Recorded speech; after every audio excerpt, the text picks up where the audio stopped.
I'm Shabak, and I'll be helping you.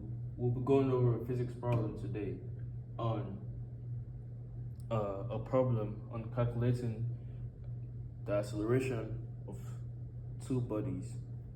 So let's look at the question. The question we're working on today is this right here.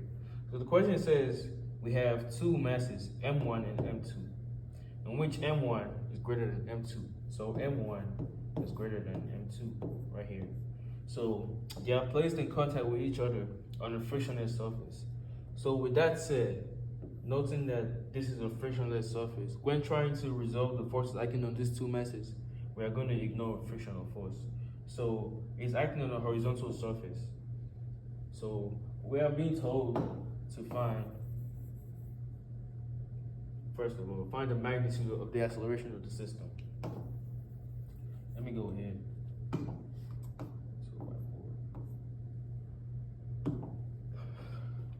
Now, we have two masses, M1, in which M1 is greater than M2. So we have M1 and M2, and M1 is greater than M2. Now, to find the acceleration of the system, now recall, the system will be the acceleration of the two masses. So now we have to say this is a system as a whole. Say M1 plus M2 is the system of bodies. So the acceleration acting on this system will be, from Newton's second law, will be the summation of the forces acting on its time, which will be equal to the mass times the distribution. So we have to find the summation of the forces acting on the system as a whole. Now let's resolve each mass individually. For mass 1, the forces acting on mass 1 are gravity, normal force, and of course, the initial force causing the system to move. For mass 2, we have normal force, we have gravity, and then also the force from F1, force acting on mass 1 is going to act on mass 2. So we know that the system doesn't move in the vertical direction. It neither moves up or down. So we know that the summation of the forces, which is going to be in the y direction, will be n. Let's say this is positive, this is negative. We say n minus mg. Which is going to be equals to m. And acceleration we know is 0 because the mass does not move in this direction. So the mass, and so we can say that n is equals to mg. In the y direction, since it doesn't move. Now going to the x direction, for mass 1, we have the summation of the forces in the x direction. For mass 1, we have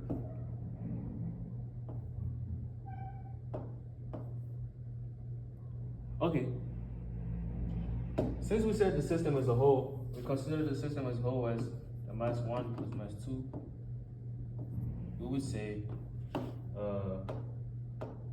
it's still the summation for the forces in the vertical direction for the system as a whole is going to be summation of Fy, which is going to be the system as a whole. We have normal force minus gravity, which is going to be M1 plus M2 times acceleration of the system in the y direction, which is 0. So we have normal forces going to on the y direction. Now resolving for the forces on the x direction for the system, the only force acting on the horizontal direction for this system is the initial force acting from here. Since we said, remember I said from the beginning, they said this is a frictionless surface, so there will be no opposing force, and then we're assuming also that there is no air resistance. So the only force acting on the horizontal direction will be that force. So it's gonna be equals to m1 plus m2 times acceleration, which we're trying to find, which would be the acceleration of the system. So we can say the acceleration of the system is gonna be f divided by m1 plus m2. Let's keep this in mind. I'll copy this for later. Our answer to question 1, which asks for the acceleration of the system.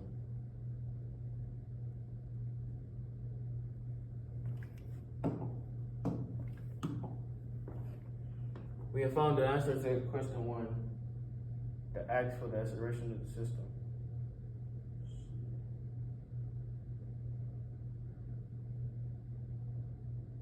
Right. We have found that.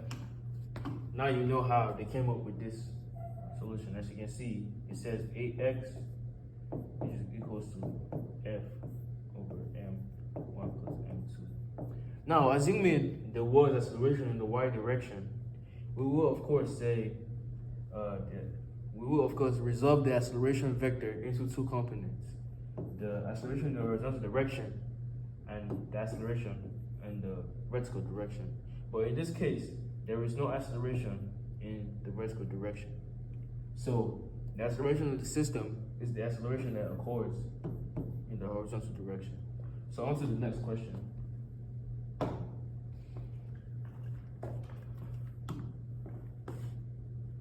Now, they said determine the magnitude of the contact force between the two blocks. Let's go back to our free body diagram.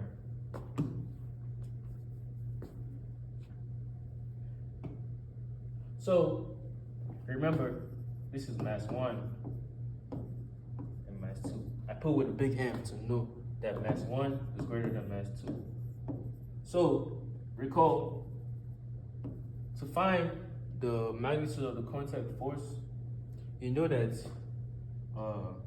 let's say, use this real world analogy. We have two balls, and you push ball 1 to push ball 2. Where them out?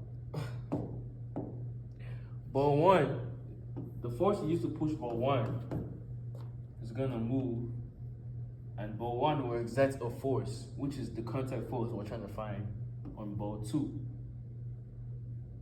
We'll call that force contact force P from ball 1 on ball 2.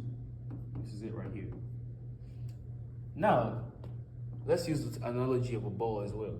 We have two balls, and you push one to push the other. So this contact force is what it pushes it. Also, now so after the ball hits it, you notice that after the first ball hits the second ball, the first ball is gonna slow down. So you notice that ball 2 also exerted a force on the first ball.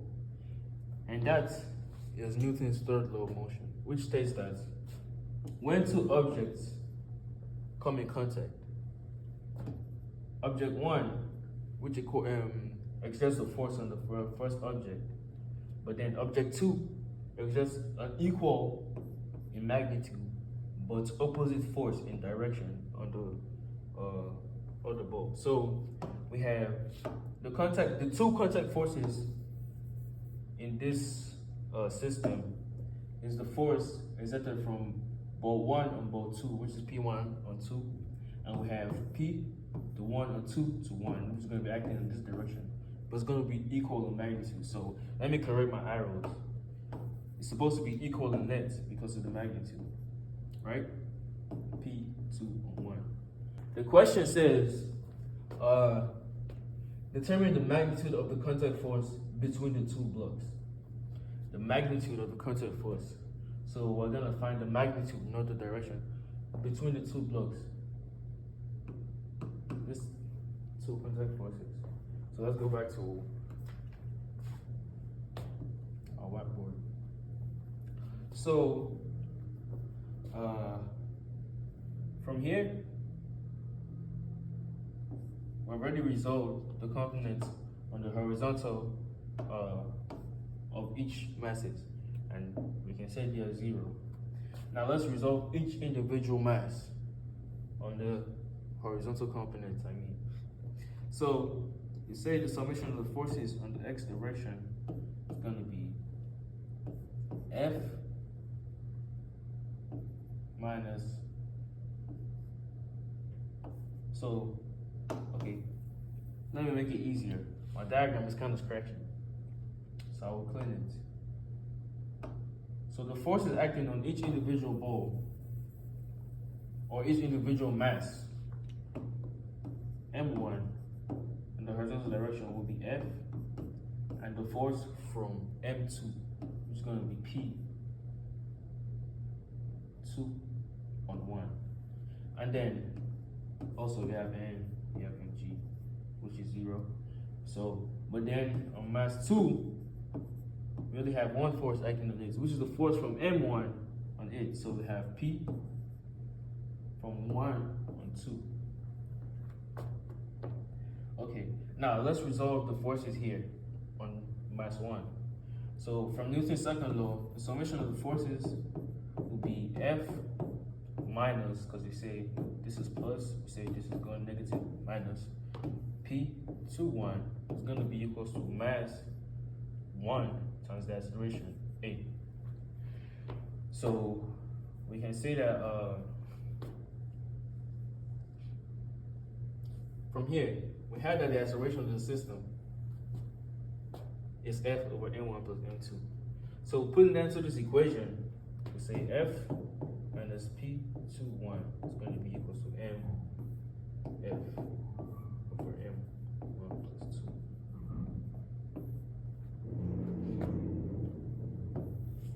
Keep that in mind. This is another equation we're going to need. So this is the two forces acting on M1, and this goes equal to the mass M1 times the acceleration. And we'll find acceleration for the system to be F equals to M1 plus M2, because the acceleration of the two masses is going to be the same, right? So now for M2, we have just one force, P12, is going to be equals to minus 2 times acceleration, F1 over M1 plus M2. Now, from Newton's third law, we can say that P1 or P2 on 1 is going to be equals to P1 and 2, because P2 on 1 is the force that mass 2 acts on at mass 1, and this is the force that mass 1 exerts on mass 2. And then I don't need to put the negative sign because they are both, from the diagram, they are moving in opposite direction. So we can automatically say P1 is equals to P1 on 2 is equals to P2 on 1, right? So in that case, we can say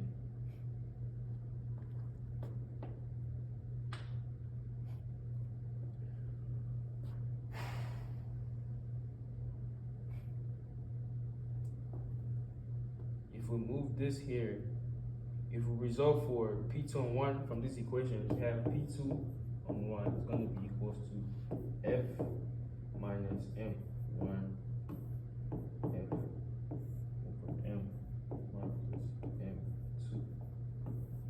Recall that we said P2 of 1 is equals to P1 of 2. So in this equation, we can say P2 of 1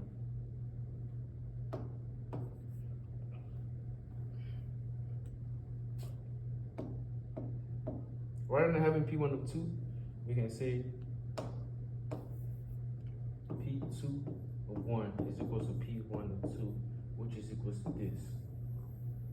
So the magnitude of the contact force is going to be the same according to Newton's third law of motion, right?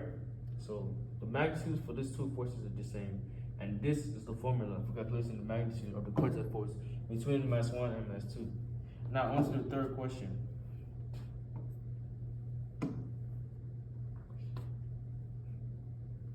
Now, the third question, as you can see, you got the same answer. Let me finish my solving of that. We can solve this further. Let me cut this.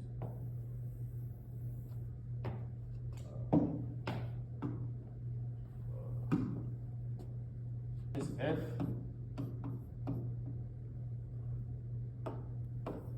P1 and 2 is equals to P2 and 1, which is equals to F minus M1 M1 F over M1 plus M2. So we have that, and we say F multiplied by M1 plus M2, M1 plus M2 minus M1F. So we open that, we have F M1 plus F M2 minus F M1 over M1 plus M2. And then we arrive at this.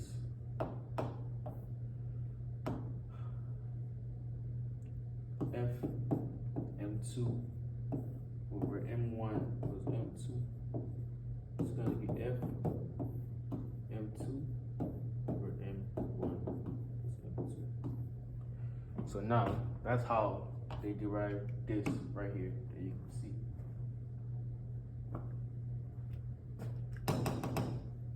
So the third question now, imagine if the force is applied towards the left on the right hand block of mass 2.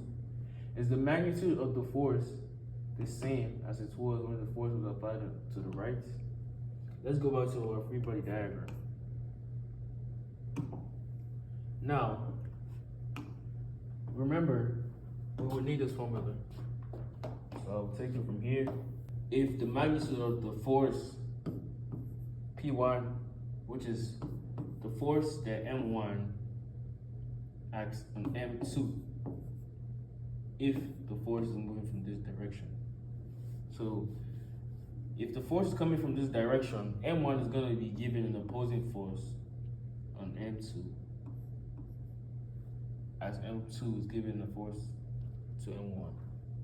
So we recall that we calculated this to be F M1 over M1 plus M2. So we're being asked if the magnitude of this is going to grow larger. Now take a look at this. Since M1 is greater than M2, let's say M1 is increasing infinitely. As M1 increases, as M1 grows larger and larger, the magnitude of this will increase. So we can conclude that this force will in fact increase. Think of it like this. When you have a bigger mass of block, a smaller block, and you push that smaller block, you're pushing that smaller block, you definitely receive a larger opposing force from this big block on this, than when you're pushing this bigger block and then you're using that bigger block to push this one. The force you get from here when using this to push it will be less than the force you get when the reaction force when you're using this block to push this block.